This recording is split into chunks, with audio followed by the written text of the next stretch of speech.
ಎಂಬಂತಹ ಬಿರುದುಗಳು ನನಗಲ್ಲ, ನನ್ನ ಅಪ್ಪನಿಗೆ.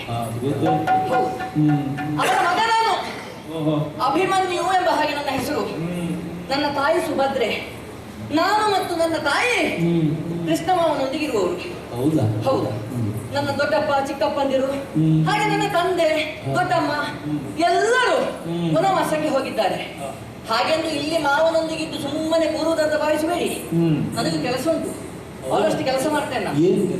ಬೆಳಿಗ್ಗೆ ಎದ್ದ ಕೂಡಲೇ ಅಮ್ಮ ಕೊಟ್ಟದ್ದನ್ನು ತಿನ್ನುವುದು, ಆಮೇಲೆ ನೇರ ತರಳದೊಂದಿಗೆ ಆಟವಾಡುವುದಕ್ಕೆ ಹೋಗುವುದು. ಅದು ಕೆಲಸ ಮಕ್ಕಳಿಗೆ ಅದೇ ಕೆಲಸ. ಹೌದು. ಆಮೇಲೆ ಹಸಿವಾಗ್ತದಲ್ಲ, ಮಧ್ಯಾಹ್ನ ಮತ್ತೊಮ್ಮೆ ಬರುವುದು. ಬಂದ ಮೇಲೆ ಅಮ್ಮ ಊಟೋಪಚಾರ ಏನಾದ್ರೂ ಕೊಟ್ಟರೆ ಅದನ್ನು ತಿನ್ನುವುದು. ಅದು ಒಂದು ಕೆಲಸ. ಮತ್ತೊಮ್ಮೆ ಹೋಗುವುದು ಆಟವಾಡುವುದಕ್ಕೆ. ಅದು ಕೆಲಸ. ಆಮೇಲೆ ಆಟವಾಡಿ ಎಲ್ಲ ಆದ್ಮೇಲೆ ಸಾಯಂಕಾಲ ಮತ್ತೆ ಬರುವುದು, ಮಲಗುವುದು. ರಾತ್ರಿ ಒಂದಿಷ್ಟು ತಿನ್ನಬೇಕಲ್ಲ, ತಿನ್ನುವುದು ಬಿಡ್ಲಿಕ್ಕಿಲ್ಲ, ಮತ್ತೆ 3 ಹೊತ್ತು ತಿನ್ನಬೇಕು.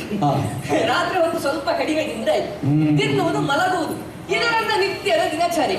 ಹಾಗೆಂದು ನಾನು ಬೆಳಿಗ್ಗೆ ಹೊರಟಿದ್ದೇನೆ. ಇಲ್ಲಿ ನನ್ನ ಗೆಳೆಯರೊಂದಿಗೆ ಆಟವಾಡಿ ಏನೋ ಆಗಿದೆ. ಈಗ ಹೊಟ್ಟೆಯಲ್ಲಿ ಒಂದು ಸ್ವಲ್ಪ ಚುರು ಆಗ್ತಾ ಉಂಟು. ಬಹುಶಃ ಹಸಿವಾಗಿರ್ಬೇಕು. ಹಸಿವಾದ್ರೆ ಆದಷ್ಟು ಬೇಗ ಅಮ್ಮನಲ್ಲಿ ಹೋಗ್ಬೇಕು. ಅಮ್ಮನಲ್ಲಿ ಹೋದ್ರೆ ಏನಾದ್ರೂ ತಿನ್ನುವುದಕ್ಕೆ ಕೊಡ್ತಾಳೆ, ಹೋಗ್ತಾಳೆ ಅಮ್ಮನಲ್ಲಿ.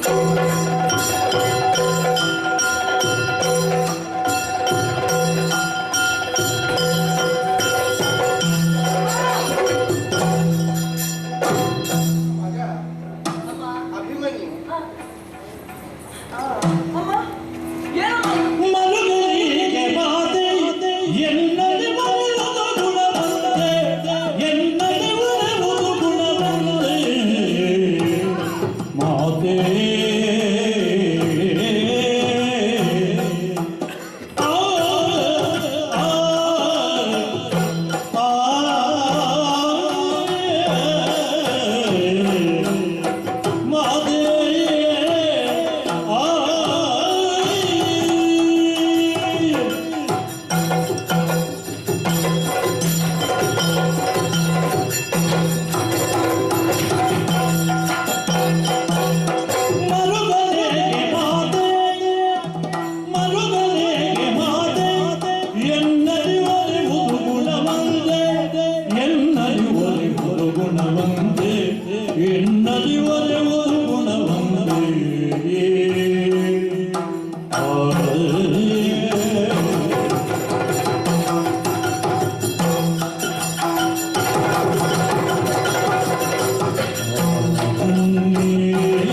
ಅಮ್ಮ